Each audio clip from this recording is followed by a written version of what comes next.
Okay, awesome. So our next move, we're gonna go over more of a self-defense approach to a tackle. So typically you guys will find that we'll be reviewing more along these techniques, more along the lines of wrestling, but for the purpose of this video and making it applicable to day one people like yourself, we're gonna imagine as if this is a person that really has no experience with wrestling and they're simply using a tackle as a means of attacking you. Just like we went over the punch, now we're gonna go over someone taking a different approach here. And one of the biggest things we wanna focus on is to make sure that someone doesn't get around my waist. So if Dylan hugs around my waist here, this is trouble for me, okay? He actually wants to take my hips and put them on the floor, right? So he's driving into me and folding me like a lawn chair here, right?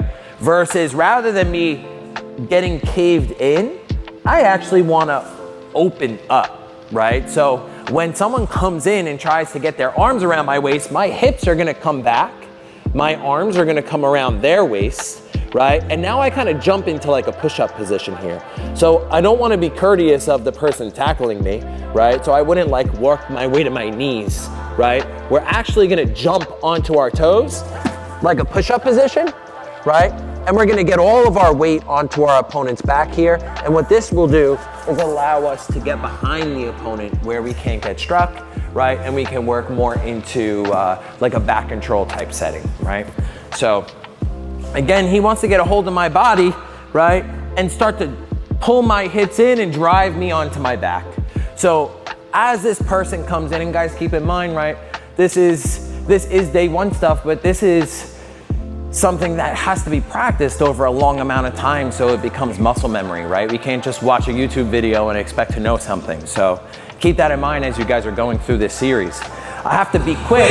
When my friend goes to grab, I get my hips back and I jump my feet to the floor, right? Notice Dylan is supporting all of my weight, right? And then from here, it's quite easy to start to make my way to my opponent's back, right? Out of striking distance and into a much more dominant position that jiu-jitsu holds for us.